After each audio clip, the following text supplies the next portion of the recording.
fois qu'on a retiré les deux goupilles, il suffit de prendre par le pontet, baisser un peu la cuillère d'abord, de manière à ce qu'elle arrive au niveau du ressort qui est dans le tube magasin. Pousser vers l'avant et tirer vers le haut. C'est aussi simple que ça. Voilà, donc comment se présente le mécanisme de détente. Encore une fois, comme un vrai shotgun, parce que le fonctionnement réplique un vrai fusil à pompe, c'est-à-dire qu'il y a le marteau ici, que je vais libérer tout de suite. Tac, voilà. Il vient frapper sur un percuteur et qui lui-même va frapper un culot à l'arrière de la cartouche, et c'est ça qui va faire partir le coup. Donc un mécanisme fidèlement reproduit, et c'est assez appréciable. Ce qu'il est moins en revanche, c'est voilà, les pièces défectueuses en question, c'est le marteau justement. Comme vous pouvez voir là, il y a une fissure qui commence à se former à ce niveau-là. Et petit à petit, avec les impacts, je pense qu'elle va continuer à s'agrandir. Alors, malheureusement, à ma connaissance, Tanaka ne fait pas des marteaux de remplacement, mais on peut toujours en acheter des vrais qui sont en acier, au contraire de ceux-ci qui sont en aluminium, donc beaucoup plus résistants et qui vous donnera une réplique avec une longévité accrue. Autre pièce défectueuse, celle-ci, qui est connectée au ressort.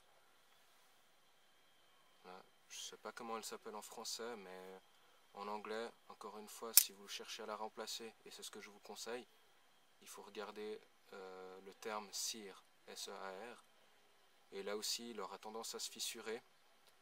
Et ce qui peut se passer, et ce qui m'est arrivé en fait avec mon ancien MU170, c'est que, vous voyez, cette pièce-là retient le marteau. Je vais montrer de ce côté plutôt. Voilà. Donc ça bloque ici. Et tac. Voilà. Une fois qu'on appuie sur la détente, le cire recule et laisse partir le marteau. Alors, je disais, ce qui m'est arrivé avec mon ancien MU170, c'est que au-dessus du marteau, il y a une encoche, justement pour faire en sorte que le marteau soit retenu par le cire. Donc il s'accroche là, vous avez entendu le déclic. Et après, tac. Alors, à force, cette partie-là, donc là on voit que c'est à deux niveaux différents, ça va finir par s'aplatir, ce qui fait qu'il n'y aura plus d'accroche là. Et pour retenir le marteau avec le cire, ça va être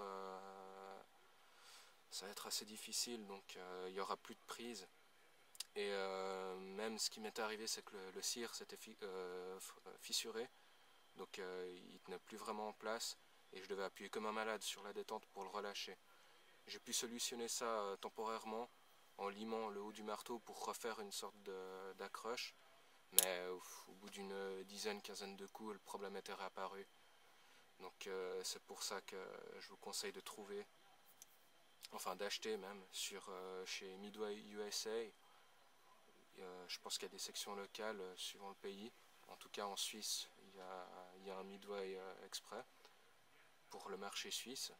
Et il existe des pièces RS, donc qu'on peut monter normalement sans problème.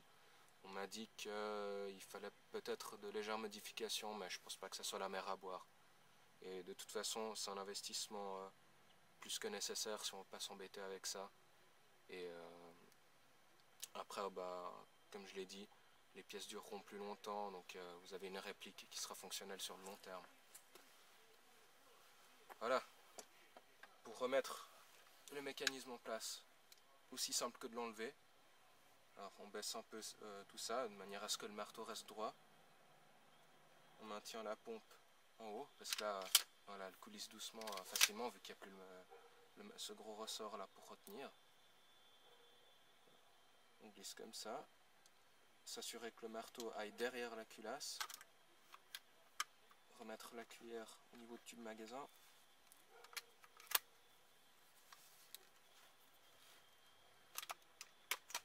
Et voilà.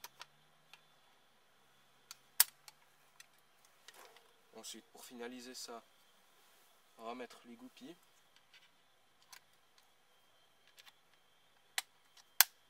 Voilà, la grosse elle rentre facilement, la petite un petit peu moins, faut taper dessus à la fin. Et voilà. C'est de nouveau en place, donc rien de bien compliqué.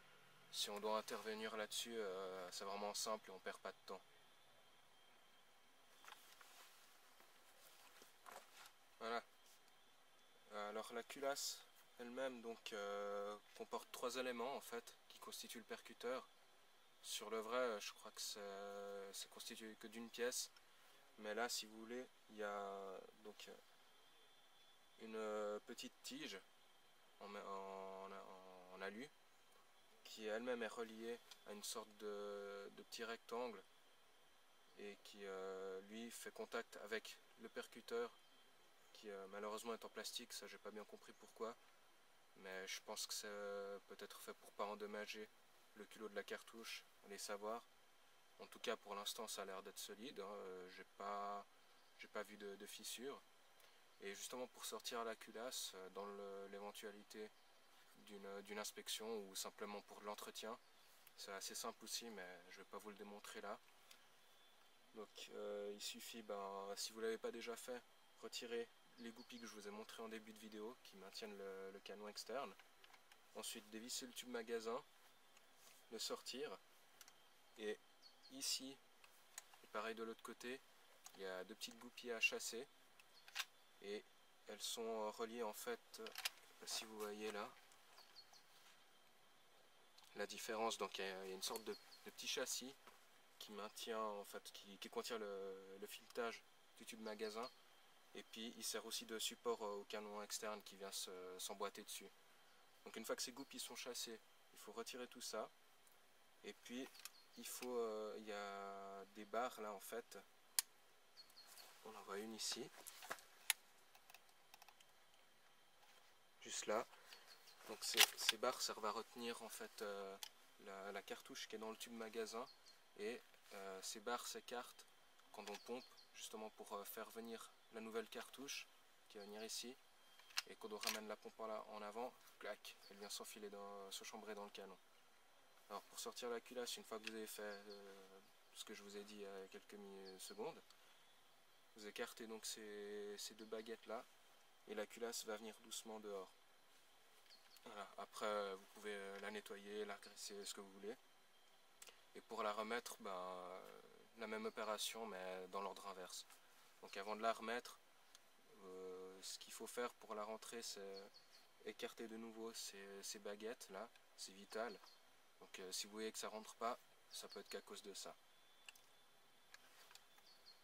Voilà, maintenant on va passer à la munition qu'utilise ce fusil. Voilà, ça c'est les cartouches d'origine qui viennent avec la réplique. Donc on commence bien avec une faute d'orthographe, il manque un U ici, gauge et pas gauge. Donc voilà, ça commence bien, mais enfin mal plutôt, et ça s'arrange pas à l'arrivée.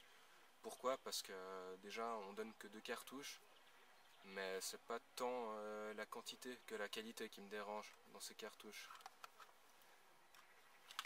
En voici une. Alors vite un petit explicatif, pourquoi je trouve qu'elles sont mal conçues puis que ça vaut pas la peine d'en acheter d'autres.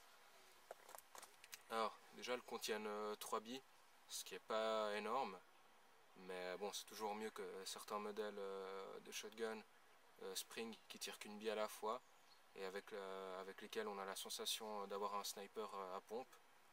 J'en avais un de 1170 de chez GEP, et c'est à cause de cette sensation là que je l'ai vendu, malgré le fait qu'il soit bien foutu, qu'il était beau à voir et tout.